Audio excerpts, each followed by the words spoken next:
공식 입장은 이 사건에 관련해서 발표가 따로 있었나요? 북한은 이제 완전 머리세를 일관하죠. 네. 당시에 말레이시아 주재 북한 대사가 강철이라는 사람인데 이 사람이 김정남이 죽은 사람이 김정남이 아니고 북한의 외교 요건을 가진 김철이다. 그래서 김철이라는 이름이 나오게 되죠. 황당한 건 누가 보기에도 이게 김정남인데 누가 보기에도 김정남인데 그냥 머리세 일관하는데 더 황당한 건 기자회견을 통해서 이런 말을 해요. 북한 대사가 이 사건은 한국과 말레이시아 정부가 저작을 해서 우리 북한을 공격하는 거다. 이야, 말도 안 돼. 말레이시아 정부가 거짓말을 한다고 주장해온 강철 북한 대사. As far as all the happenings clearly show that this incident is politicized by Malaysia in collusion with South Korea. 이 사실은 북한의 올드 패션인데요. 이렇게 누가 보더라도 북한이 했는데 우리 아닌데 잡아떼고 뒤집어 씌우는 거. 올드 패션인데 혼란이 오는 거예요. 김정은 집권 후에 누군가는 김정은이 개혁개방을 시도하려는 인물이다라고 평가하고 누군가는 무슨 소리야? 자기 고모부도 죽이는데 변하지 않았어 북한은 이라고 말하는 사람이 있는데 이런 이 김정남 암살 사건을 보면서 어느 쪽에 방점을 찍어야 하는지는 더 명확해지는 거죠. 북한 대사 입장에서 그 거짓말을 진짜 얼굴 색 하나도 안 변하고 전 세계 외신들 앞에서 대한민국 언론뿐만 아니라 일본, 미국, 유럽 기자 앞에서 얼굴 하나 안 변하고 거짓말하는 거예요. 김철이다, 김정남 아니다 라고 하는 그 뻔뻔함이 아마 강철 대사 자기가 말하면서도 자기도 사실은 실소를 나중에 할 법한 상황이었어요. 이 상황은.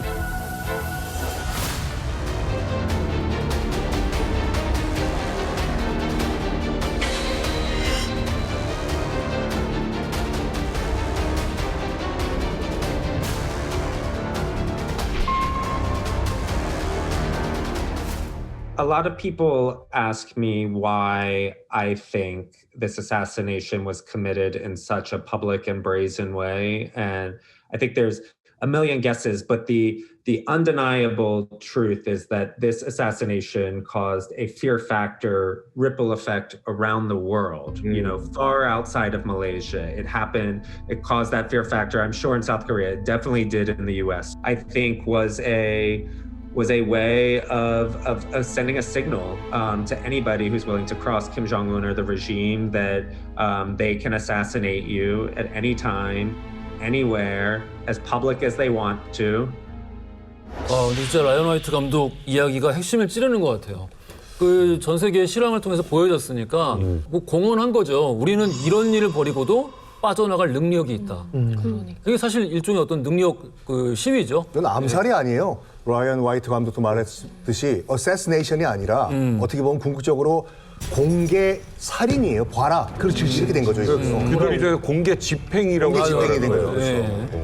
저는 이제 저 감독의 해석에 좀 동의하지 않거든요. 왜냐하면 북한이 그런 식으로 테러 국가 또는 테러 지원 국가로 지정돼가지고 얼마나 그 고통을 고난을 당하고 있으니까 암살당한 건 김철이고 심장마비로 죽은 거야. 그러니까 이것이 이제 자기들이 공작에 성공했을 때 짜놓은 시나리오다. 그게 원래 그림이었지 안 그린 걸로. 이렇게 처리하려고 했는데 그게 이제 들통이 나버린 거죠. 그래서 계속 공식적인 입장을 강변하고 있는 거죠. 아니 들통 날 거라는 거 뻔히 알잖아요. 아니죠. 들통 날 거라고 생각하고 하는 공작은 없습니다. 완벽주의로. 만약에 아까도 얘기했듯이 김정남이 거기서 공안 요원한테 얘기를 하지 않고 그냥 비행기를 타고 가다가 기내에서 죽었다라고 하면 딱 보면 여권에 김철이고 심장마비고 그러면 부검이고 이런 거 없잖아요. 그래서 심장마비로 죽었다? 그렇게 깨끗하게 끝나는 거고 나중에 시간이 지났는데 근데 그 김철이 알고 보니까 김정남이었다? 뭐 이런 거. 그렇다고 해서 만약에 전 세계에 어느 날 갑자기 공항에서 김정남을 죽였는데 그게 네가 했잖아. 김정은을 향해서 라고 충하지 않을 사람이 있을까요? 저는 독재자의 지독한 광기와 이거는 걸려서는 안 된다라는 밑에 현장 암살자들의 현실적인 괴리가 조화된 정말로 애매하고 굉장히 모순적인 암살이었다. 저는 이렇게 평가하고 싶어요. 결국 이런 거 아닐까요? 이 걸려도 되고 걸리지 않아도 돼. 걸리지 않으면 너무 좋지만 걸려도 되는 이 되게 애매한 상황이 이 작전의 가장 중요한 키포인트라는 거죠. 안 걸리면 완벽한 암살인 거고 걸려도 불증만 없으면 돼. 불증만 없으니까.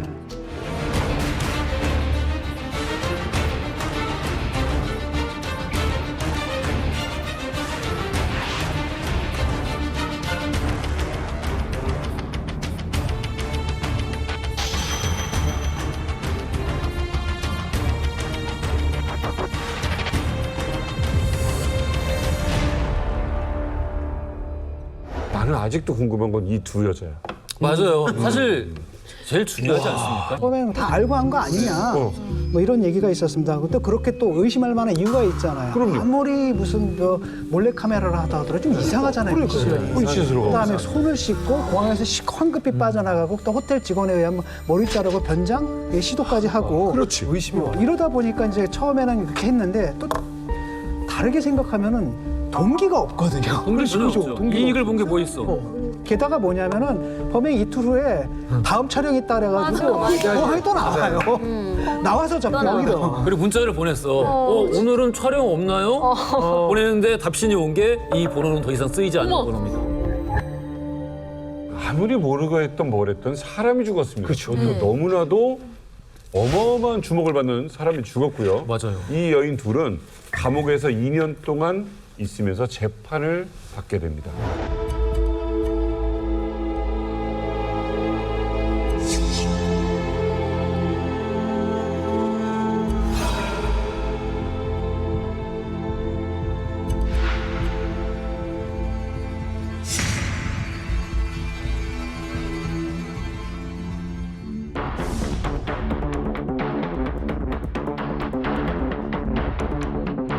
Bisa bertemu keluarga saya.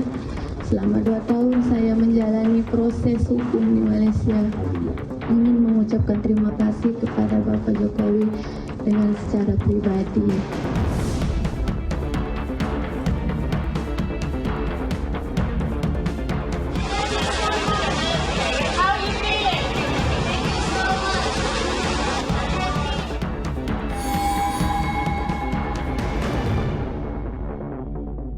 일단 그 아셔야 될 거는 시청자분들이 지금 방금 두 여성의 모습은 같은 날 모습이 아니에요. 아니에요. CT가 먼저 풀려났고 그 이후에 한참 더 혼자서 요한은 혼자 재판을 더 받다가 재판 결과로 나온 거고 앞서서 CT는 이제 외교의 결과로 먼저 석방이 된 거고 이 암살 사건의 주요 용의자들은 이미 다 도피를 하거나 심지어 말레이시아 당국이 마련해준 전세기를 타고 북한으로 시신까지 안고 갔어요.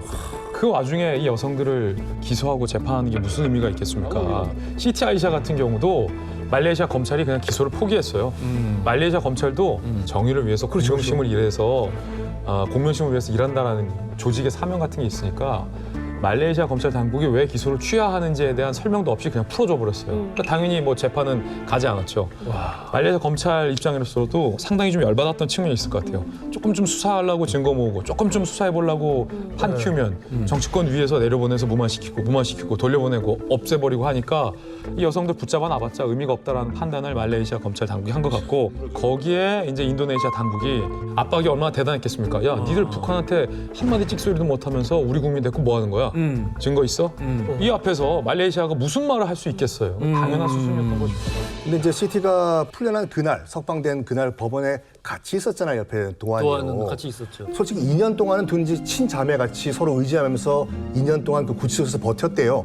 서로 이제 뭐 잘 있냐, 아침밥 먹었냐, 노래도 불러주고 이런 식으로. 그렇지만 딱 이 CT가 석방되는 그날 이 법원에서 통곡을 했다고 해요. 도안은 나는 어떻게 되는 것인가. 왜냐면은 모국이 그렇죠. 외교적인 노력을 통해서 풀어줬는데 우리나라랑 뭐 하는 거야 도대체? 우리 뭐 하는 거지? 또한 베트남은 아무것도 안 했거든요. 왜냐면 베트남은 사회주의 국가잖아. 근데 베트남도 약간 그 외교적 영향을 펼쳤어요. 어느 발휘했어요. 순간 보면 이 법정에 이제 베트남 외교관들이 등장을 하기 시작해요. 그래서 뭐 이제 북미 정상회담이 있었던 그 시점 3개월 후에 도안도 풀려나는데 특히 이제 살인죄였거든요 원래. 살인죄로 이제 기소가 됐는데 살인죄가 아니라 상해죄로 약간 낮춰졌어요.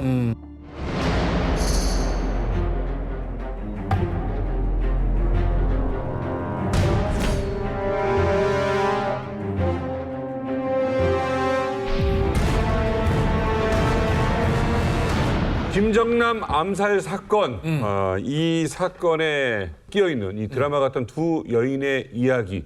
자, 오늘의 시크릿 코드를 공개합니다. 시크릿 코드, $1,000. $1,000?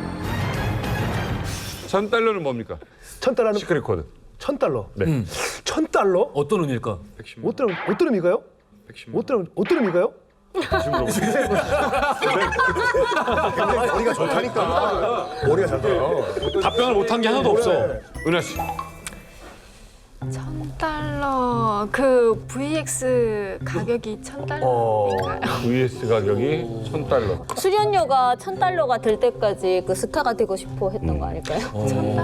아니면 북한에서 돈이 없으니까 이 비용으로 너희가 해결해라 이 두 여자를 이렇게 주지 않았을까? 공작 비용? $1,000가 이번 주 시크릿 코드입니다. 이야, 어떤 의미일까요? 무슨 의미일까? $1,000 공개합니다.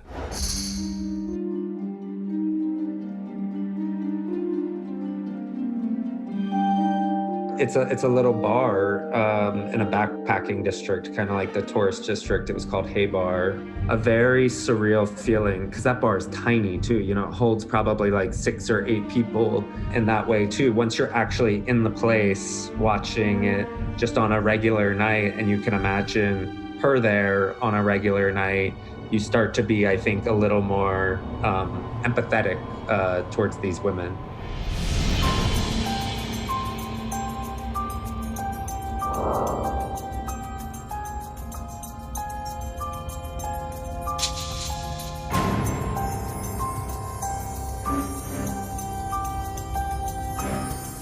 He explained California to you. He asked me how much I want for a month. I feel shy, but I think I want $1,000.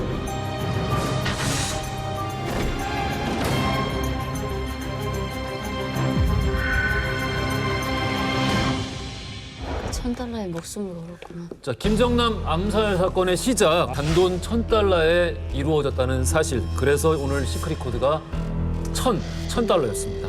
누구나 언제 어디서나 이렇게 암살자가 될 수 있는 가능성이 있는 세상을 우리가 살고 있다라는 경각심을 일깨워주는 대목이기도 하고요. 우리가 절대 무관하다고 이야기할 수 없는 그런 종류의 교훈을 주고 있지 않나라는 생각이 듭니다. 북한은 이날 제가 봤을 때는 사실 이 여자 2명을 같이 어떻게 보면 약간 정신적인 사형을 했다라는 생각이 드는 게 결국에는 잘 돼가지고 이 사람들이 누명을 벗고 풀려났지만 저희가 어렸을 때 봤던 그 트라우마, 사형에 대한 트라우마는 굉장한 건데 이 사람들은 정말 국가에서 나와서 구출만 안 해줬더라면 이 세상 사람들이 아닌 사람들이잖아요. 그렇지. 이 사람들은 살아났지만 그거에 대한 굉장한 트라우마가 평생 따라다닐 것 같아요. 그래서 그날 그 공항에서 이 3사람 다 사형이 된 거 아닌가라는 생각도 들어요. 오늘 무섭지 않니? 너무 무섭습니다. 오늘 거 좀 사실 역대급 하면서 좀 약간 좀 무서움을 느꼈어요. 왜냐하면은 다른 건 다 남 얘기였잖아. 이거는 내 얘기가 될 수도 있고. 나한테도 진짜 네, 맞아요. 이게 너무 일반 사람한테 이렇게 되니까. 이 라이언 그 화이트 감독의 결론은 이거거든요. 그래서 결론은 뭐냐면 It could have happened to you. 그러니까 당신이 만약에 우리 그 북한 정권에 해를 끼쳤다든지 탈북을 했다든지 도망을 갔다든지 그러면 지구 끝까지 쫓아가가지고 어떤 방법으로든지 아주 잔인하게 없애겠다, 보복을 하겠다라는 메시지다 라고 결론 내리더라고요.